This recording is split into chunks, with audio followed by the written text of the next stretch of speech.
Hello students. आज हमारा topic है इम्यूनिटी, रोग निरोधक क्षमता। ये आपके बीए के सेकंड सेम में आता है। जब आप इस टॉपिक को पढ़ लेंगे तो इस टॉपिक की मदद से आप अपनी व अपने परिवार के सदस्यों को रोग निरोधक क्षमता बढ़ा सकते हैं। रोग निरोधक क्षमता को बढ़ाने के क्या क्या ढंग हैं आपको ये पता चल जाएगा कि प्राकृतिक ढंग क्या है और कृत्रिम ढंग क्या है। विभिन्न प्रकार की वैक्सीन जो है कौन कौन सी हैं और वे किस आयु में लगनी है। तो इस प्रकार आपको विभिन्न प्रकार की वैक्सीन की महत्ता का भी पता चल जाएगा।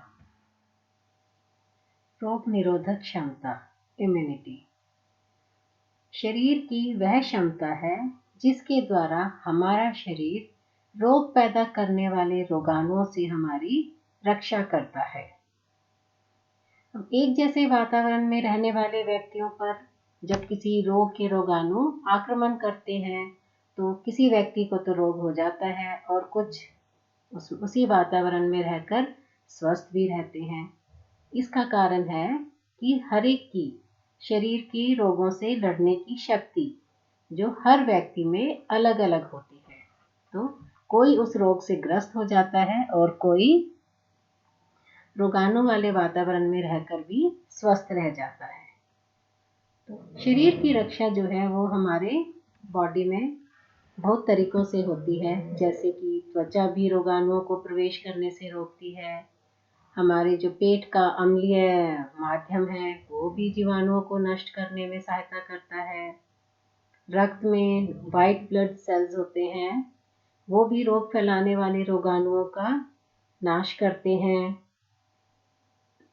मुख में उपस्थित लार होती है वो भी जीवाणुनाशक है। एंटीटॉक्सिन्स जो कि रासायनिक पदार्थ हैं, विषैले पदार्थों की उपस्थिति में रक्त में उत्पन्न हो जाते हैं और फिर उस विष को नष्ट कर देते हैं। हमारे शरीर में इम्यून कोशिकाएं भी होती हैं, वे भी हानिकारक जीवाणुओं का नाश कर देती हैं। रोग निरोधन संस्थान में जो हमारी वैसे तो कम कोशिकाएं होती हैं सामान्य तौर पर, लेकिन जैसे ही किसी रोग के जीवाणु शरीर में प्रवेश करते हैं तो ये कोशिकाएं अपनी संख्या बढ़ा लेती हैं। रोग निरोधक क्षमता को प्रभावित करने वाले तत्व, factors affecting the immunity of a person, कि कौन कौन से तत्व हैं जो हमारी रोग निरोधक क्षमता को प्रभावित करते हैं। फर्स्ट, हेरिडिटी, वंशानुगत। जिन बच्चों के माता पिता की अच्छी निरोधक क्षमता होती है उन बच्चों में भी रोग निरोधक क्षमता अच्छी होती है। मदर्स मिल्क, माता के दूध में इम्यूनोग्लोबुलिन नामक प्रोटीन होता है और यह प्रोटीन जो है बच्चों की रोग निरोधक क्षमता को बढ़ाता है। थर्ड, स्वास्थ्य, हेल्थ। स्वस्थ लोगों की रोगों से लड़ने की क्षमता अधिक होती है। फोर्थ, पोषण यानी न्यूट्रिशन। तो जो व्यक्ति संतुलित आहार लेते हैं उनमें रोग से लड़ने की क्षमता अधिक होती है। कमजोरी, वीकनेस, जो लोग कमजोर होते हैं उनकी रोग निरोधक क्षमता कम होती है। आसपास का वातावरण, अगर हम अच्छे वातावरण में यानी स्वच्छ वातावरण में रह रहे हैं तो हमारी रोगों से लड़ने की क्षमता बढ़ जाती है, और जो लोग प्रदूषित वातावरण में काम करते हैं या रहते हैं उनकी ये क्षमता कम हो जाती है। परिश्रम, लेबर, आवश्यकता से अगर अधिक परिश्रम करते हैं तो स्वास्थ्य खराब हो जाता है और स्वास्थ्य खराब होने से रोग निरोधक क्षमता कम हो जाती है। व्यायाम, एक्सरसाइज, अगर हम प्रतिदिन व्यायाम करते हैं तो हमारी रोग निरोधक क्षमता बनी रहती है और बढ़ती ही है। इससे नींद भी समय पर आ जाती है और नींद तो स्वास्थ्य पर अच्छा प्रभाव दिखाती है। नेक्स्ट टॉपिक है रोग निरोधक क्षमता के प्रकार, टाइप्स ऑफ इम्यूनिटी। जैसा कि आप इस टेबल में देख रहे हैं, चार्ट में देख रहे हैं कि इम्यूनिटी जो है ये दो प्रकार की होती है, जन्मजात रोग निरोधक क्षमता व अर्जित रोग निरोधक क्षमता। पहले मैं आपको ये क्लासिफिकेशन एक्सप्लेन कर देती हूँ, फिर हम एक एक करके सभी इम्यूनिटीज को डिस्कस करेंगे। तो जो जन्मजात रोग निरोधक क्षमता है, इसको आगे 3 भागों में बांटा गया है, व्यक्तिगत, स्पीशीज व जातीय।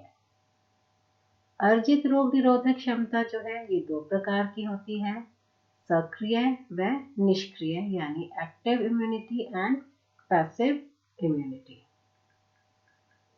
एक्टिव को फिर से 2 भागों में बांटा गया है, प्राकृतिक और कृत्रिम। निष्क्रिय यानी पैसिव इम्यूनिटी को भी 2 भागों में बांटा गया है, प्राकृतिक और कृत्रिम। आगे कृत्रिम को फिर से 2 और भागों में बांटा गया है, प्रतिसीरम व प्रतिरक्षित व्यक्ति। पहला है अब जन्मजात अथवा प्राकृतिक रोग निरोधक क्षमता। हम जानते हैं कि हर व्यक्ति के शरीर में प्राकृतिक रूप से रोगों से लड़ने की क्षमता होती है। यह क्षमता जो है वो सभी में जन्मजात होती है और स्वस्थ व्यक्तियों में ये ज्यादा होती है। ये क्षमता जो है ये 3 प्रकार की है। सबसे पहले स्पीशीज रोग क्षमता। स्पीशीज का क्या अर्थ है कि जैसे कोई विशेष वर्ग, जैसे मनुष्य हैं, घोड़े हैं, बंदर हैं आदि। कुछ स्पीशीज में किसी विशेष रोग के प्रति रोग निरोधक क्षमता इतनी अधिक होती है कि वह रोग उन्हें लग ही नहीं सकता।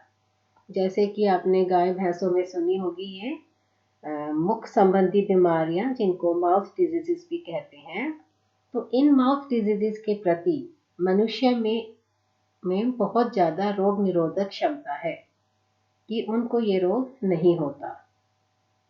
नेक्स्ट है व्यक्तिगत रोग क्षमता।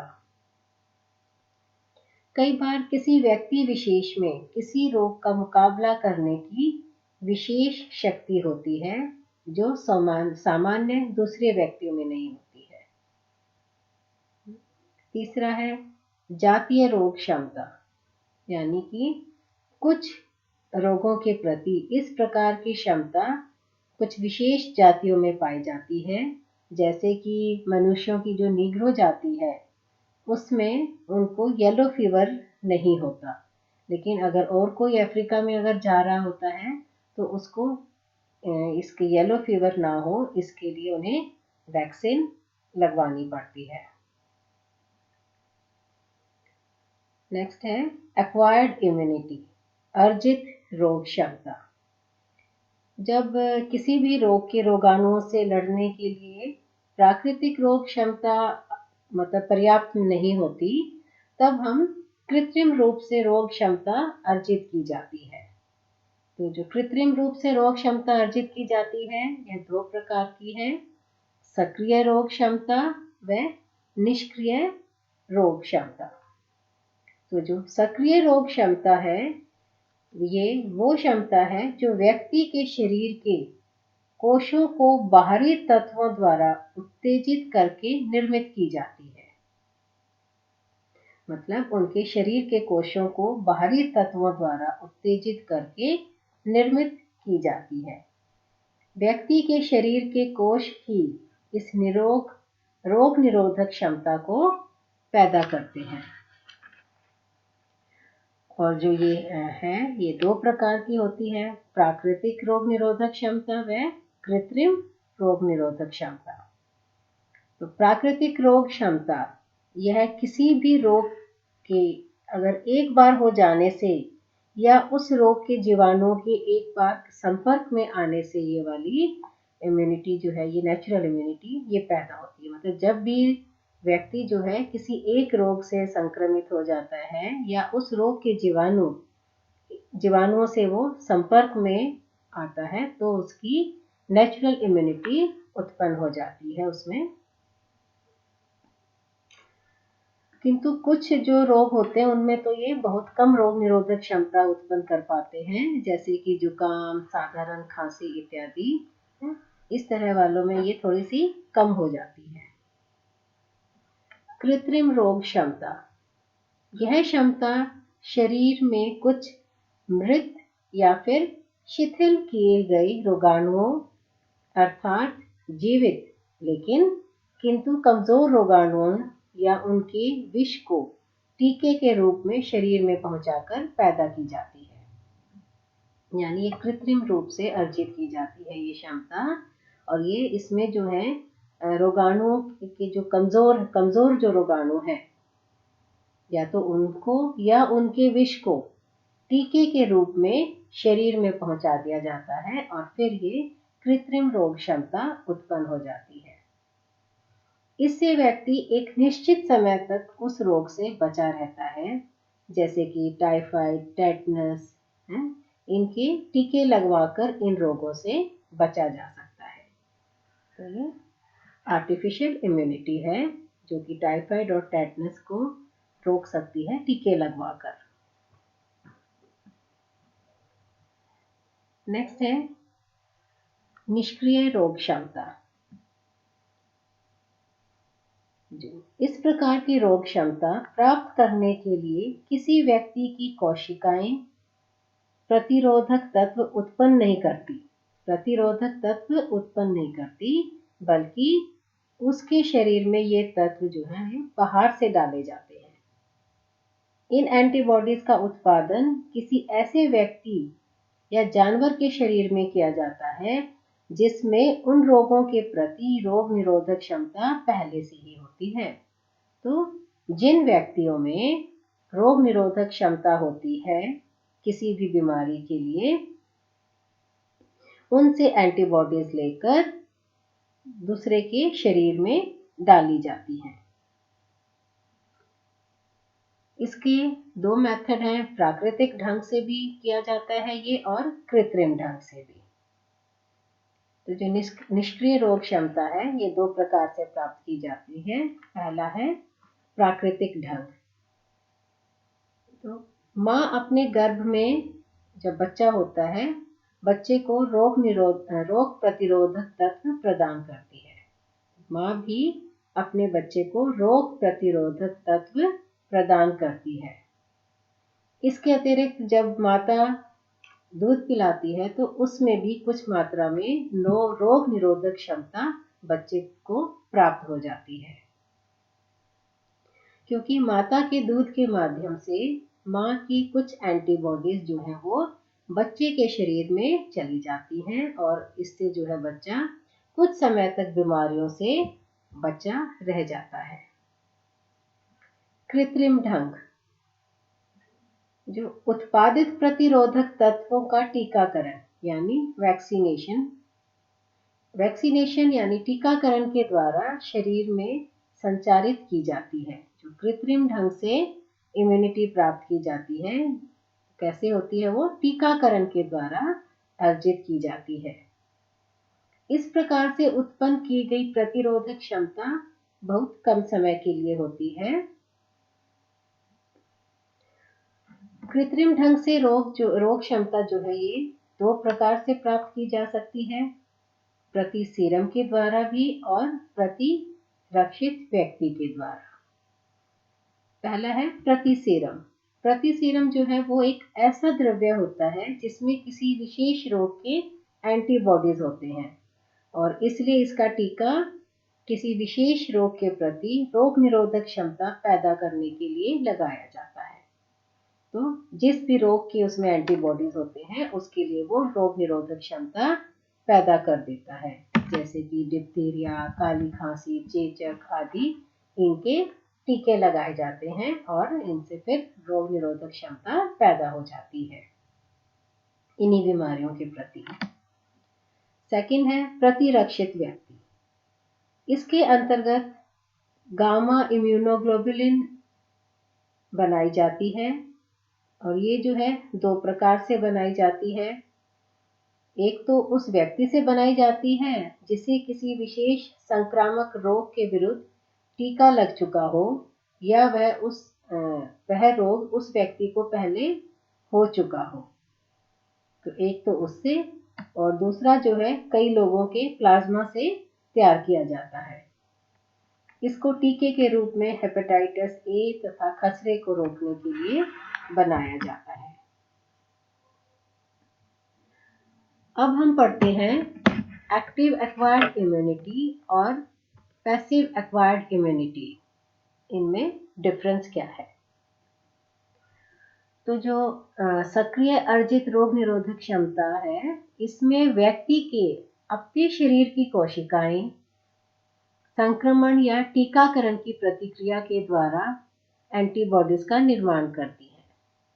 तो व्यक्ति में उसकी खुद की जो कोशिकाएं हैं वो एंटीबॉडीज का निर्माण करती हैं, चाहे वो टीकाकरण या फिर संक्रमण की प्रतिक्रिया के द्वारा करती है। उनसे यह निरोधकता उत्पन्न होती है। वहीं निष्क्रिय अर्जित रोग निरोधक क्षमता में, इसमें रोग निरोधकता उन एंटीबॉडीज के द्वारा पैदा की जाती है जो किसी मनुष्य या जानवर के शरीर में पैदा की जाती है और फिर उस व्यक्ति के शरीर में प्रवेश करा दी जाती है।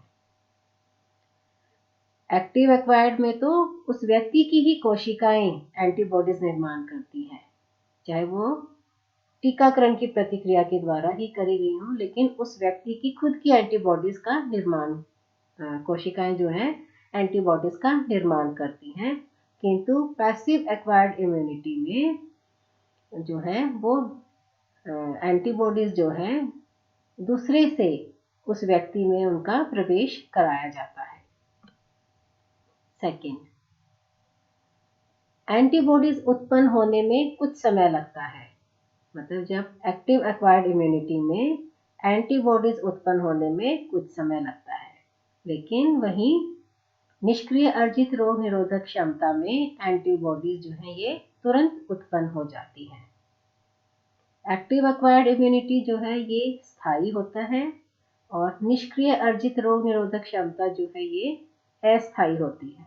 इसमें जो है एंटीबॉडीज अगर समाप्त हो जाए तो टीका कई बार लगवाना पड़ता है।